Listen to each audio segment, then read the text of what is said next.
Today, we're flying back to Dallas. Hi, and welcome back to another episode of In the Air. Last summer, I flew from San Francisco to DFW, so let's go check that out. Today, I'm in San Francisco, and I'm flying to Dallas-Fort Worth with United Airlines on one of their A319s. Let's get going. This was my first time at San Francisco in a very long time. I've never had a need to connect here, but I decided to make my way back to DFW through San Francisco with an airline I haven't flown in a very long time.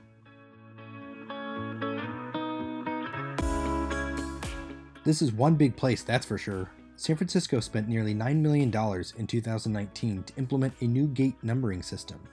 The previous numbering system was continuous throughout all terminals 1 to 102. The new system breaks out each concourse with an alphanumeric format with a letter and then a number.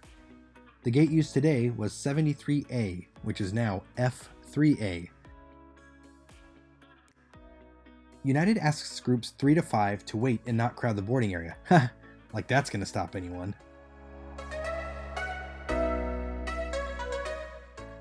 The seats at the gate have power. Excellent. Gotta stay charged up, as you'll see shortly. I hope you're enjoying this video. If you are, please hit that little thumbs up below. And if you'd like to continue seeing more videos like this one, subscribe and ring that bell to get notified when we upload new videos to the channel. Our channel is only made possible because of viewers like you, so keep coming back for more. I decided to gate check my bag. Being in row 28, I didn't really want to have to worry about the overhead bin space. I always try to see as much of the exterior of the airplane before I get onto the plane. Dang, jet bridge is always in the way.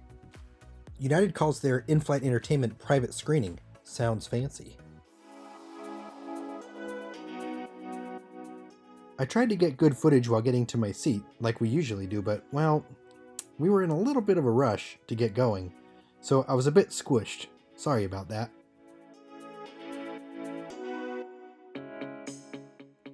Phew, finally a little breathing room. Needless to say, I really liked these seats. They're very attractive, and I love that United stitches in their logo into each seat. The seats were pretty comfortable, and they did have headrests. However, they didn't feel as thick and soft as Delta's. These seats are a little bit tighter. At 30 inches of pitch, there's an inch or two less legroom than that of Delta and Alaska. There is a very standard tray table, both in function and design.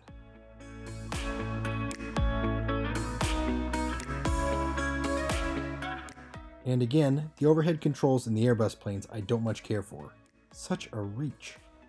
And of course, the most disappointing part of United seats, there are no power outlets. That's why I always make sure I'm charged up before I board all of my flights.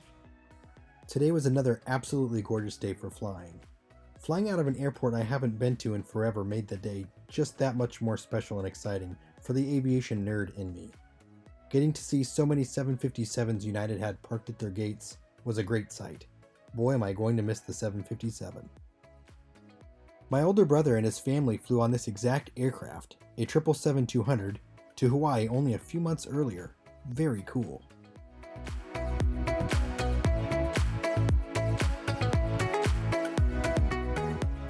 The taxi out to the runway felt like it took ages. Lots of starts and stops, and the distance really was pretty far, compared to what I'm used to. Of course, I did love seeing all of the Chesters along the way. And of course, once we got out to the runway, we sat and waited quite a lot. The time elapsed from gate to takeoff was right around 45 minutes. Maybe I was just anxious about my favorite part of flying, the takeoff. Enjoy.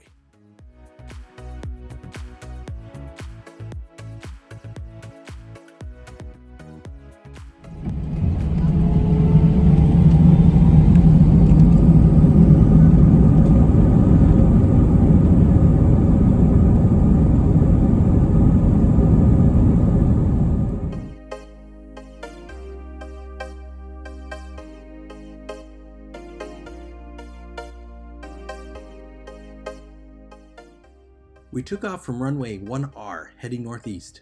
I loved looking back at runways 28L and R, which were being used for arrivals, as well as the beautiful San Francisco Bay. I could see the San Mateo Bridge just south of the airport. The bridge was originally known as the San Francisco Bay Toll Bridge and opened on March 2, 1929. The Hayward Executive Airport was built in 1942 as an auxiliary field to the Chico Army Airfield. It was used as a base for fighter aircraft during World War II.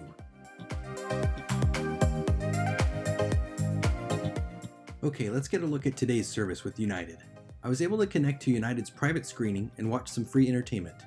There was no free in-flight messaging service available, and I certainly wasn't going to pay $16 for Wi-Fi. Luckily, I was prepared for this and downloaded a couple of episodes of my favorite aviation podcast, The Next Trip. If you like aviation news or any kind of avgeekery, check them out. My friends Doug and Drew post a new podcast every week. The Next Trip podcast is available wherever you get your podcasts. I purchased United's burger for $10. It was seasoned well and cooked pretty perfectly. It was juicy and flavorful. I don't know who Sir Kensington is, but his chipotle mayo was awesome on this burger. This was easily the best part of the flight. I decided to get coffee. It was kind of a long travel day, having started in Everett early this morning. That video is linked above. Illy has some clever marketing. I love the positivity. We should all live happily. These two lakes sit on the edge of Yosemite National Park. The little one is named Eleanor. Hey, that's my mom's name.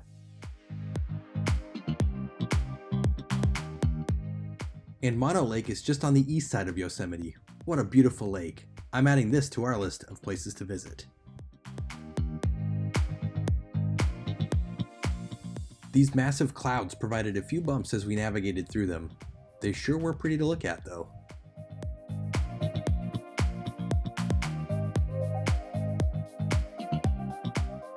The restrooms on board the A319 aren't too big, but this one was well kept for a 19-year-old plane. And clean too.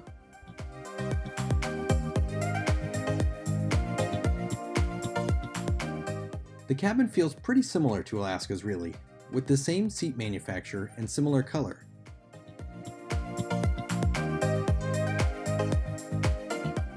The legroom was noticeably smaller though. And of course, when I look outside, that is definitely not an Alaska wingtip.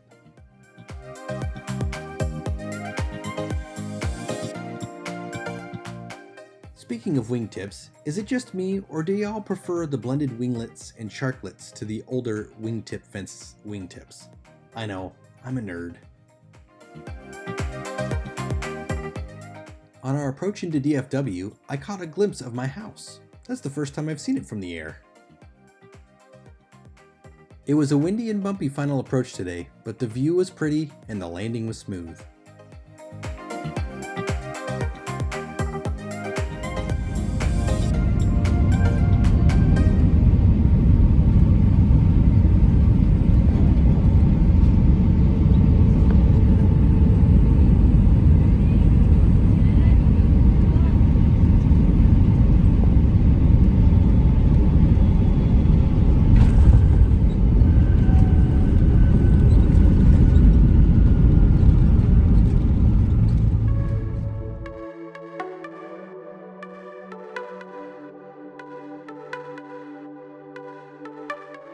One of my favorite parts about creating these videos for the channel is going back, reliving, and getting to enjoy these flights again.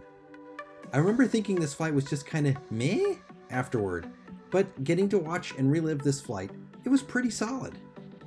There wasn't much to not like. The burger was delicious, views were great, and the cabin was clean. The lack of legroom and free messaging service would have been nice, but sometimes it's nice to just not be connected to the rest of the world. I relaxed, looked out the window, and enjoyed God's beautiful artwork. Today's flights were the only two I was able to fly with United last year, and unfortunately, with the COVID-19 pandemic currently ongoing, I don't see a future flight coming this year either, which is a bummer. I enjoyed my time with United, and they have some Dreamliners with my name written all over it.